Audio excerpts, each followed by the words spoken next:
इस मन पर शब्दों का आक्रमण हो। मन तो निरंतर एक खोज में खोया रहता है,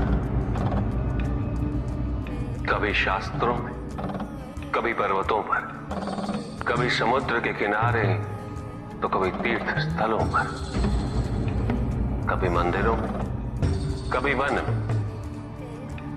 किंतु जो वो खोज रहा होता है वो कभी मिलता नहीं, क्योंकि मन तो अभी भी स्थिर नहीं। वो व्यक्ति जहां भी रहे पुत्र, जहां भी जाए और जहां भी खोजे। तुमने भी सदैव शब्दों पर ध्यान दिया है कार्तिक,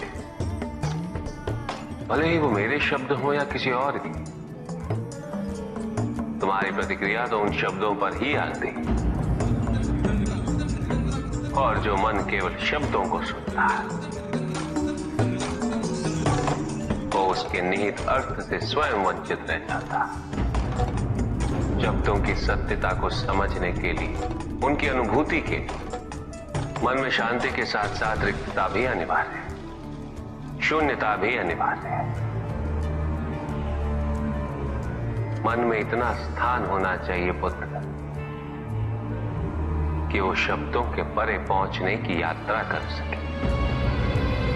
किंतु मन कभी शून्य नहीं रहता, रिक्त नहीं रहता। वो सोचता है कि शब्दों का आधिक्य ही ज्ञान अर्जन है, शब्दों से ही ज्ञान है, इसलिए शब्दों का संचय करता रहता है।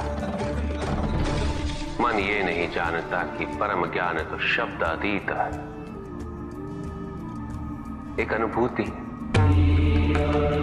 जिसे शब्दों से बांधना असंभव है। शब्दों का अपना मूल्य क्या है कार्तिक? कुछ भी नहीं। जब भी कोई ईश्वर का नाम लेता है तो क्या ईश्वर मात्र एक शब्द में ही सीमित हो जाते? नहीं, यहां शब्द सत्य नहीं, सत्य है वो अनुभूति जो इन शब्दों में विद्यमान है।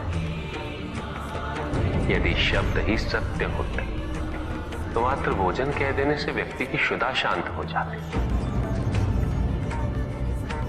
इसीलिए माता शब्दों की नहीं पुत्र, उस अनुभूति की है जो उन शब्दों से संबद्ध है।